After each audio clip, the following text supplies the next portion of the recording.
Well, I know you want to know what it costs and what the cost structure is for energy, but as a consumer, do you care where it comes from?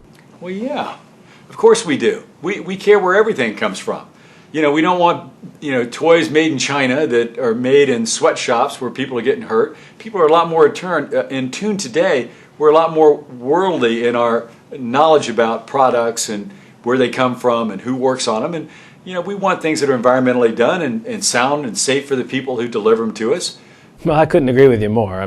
But let's divide this conversation. We know oil provides our transportation, and then we have power that provides heat and light and all of the other equipment that we run. Do you think we should buy oil from anyone who will sell it? I think most of us would say no. Right now, yes, because the market's tight, but we would prefer not to have to buy oil from people who don't like us and would use it as a weapon against us. I know anyone who wants to sell oil can sell it, but does it matter to you who you buy your gasoline from? Does it matter who I buy my gasoline from? Well, first of all, as a consumer, most of us have a regular station that we go to.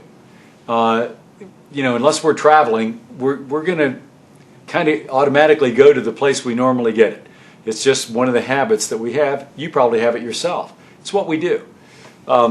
So the person that may take the brunt of our concern would be that same station. And by the way, remember, those stations used to be part of the community. They were owned and run by a family, guys that lived in the community and stuff, and that feeling's kind of gone away. I agree, that feeling has kind of gotten away from us. I remember when they used to run out and wash my windshield and check my oil. They even had an auto mechanic on site, so they were a part of the community.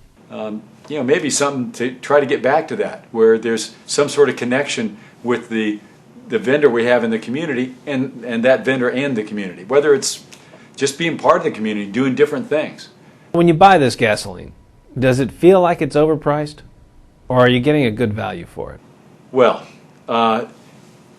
in the future, it might seem like it's at a good price, but right now, when the prices have gone up so fast, it's so shocking that you can hardly look at it and know it was half the price a year ago and not be concerned about the price. Right now, people are making the decision, things they used to be able to buy, that extra dinner out with your wife, little something extra for the kids.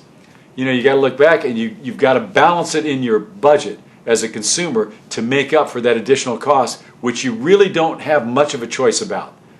And so, you can cut your driving down, you can carpool a bit, but boy, that cost is still there and it's still going up. And that fact that it's still going up even concerns us more. Well, that's a lot about oil and gasoline. Let's switch over to power for a moment. Do you care where the power comes from? Well, most of us are so detached from where the power comes from when using electricity or even natural gas, we don't really even know. We don't really know. We know there's a utility company in between, and we just assume that they're doing an okay job because, after all, they're real regulated and not much of a room for manipulation and unfairness there. Let's look at this another way. Do you know who the CEO of your local utility is? I don't know who the CEO of my utility company is. Is that something that should change? Gosh, I think it should. I just have never really thought about it. Again, it's so impersonal. We talked about the difference between what the stations are now, the gas stations, what they are now and used to be. Well, now, you relate to that light switch or that dial, and you're so far away that it's not even considered that people are in charge somehow.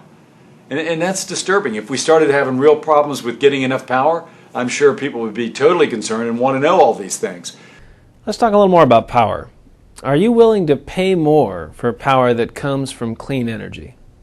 Sure. We have to have that. We have to have that source. So there's a willingness to pay out there, and I think most of us realize that it's going to cost more for fuel that is plentiful and eco-friendly and the things that we're demanding of it. So there's a cost to pay, and it's probably going to be a higher cost. But once again, we want it to be fair, and we want it to be as low as it possibly can be. Well, this is a big industry, Joe. But tell me, What is your overall impression of companies like Chevron or ConocoPhillips? Well, now, see, I think I know more than what the regular consumer knows about those companies. Well, let's do it this way, Joe. Before your research, what was your impression of companies like Chevron, ConocoPhillips, ExxonMobil, Shell?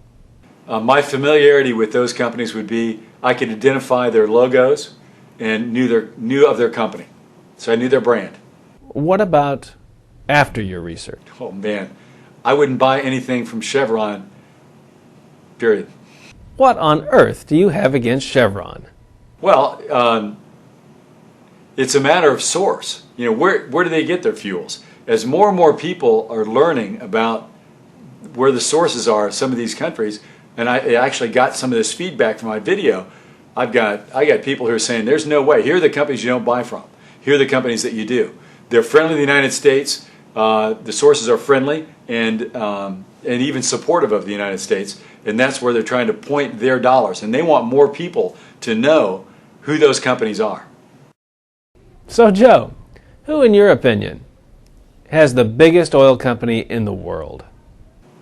Well, an American oil company, or what kind of oil company? A producer, service station group, distributor. There's so many different kinds of oil companies. From my research, I found this out, that's really a tough question because it really depends on what segment of the oil industry you're talking about. Do you know who would be the biggest in the world?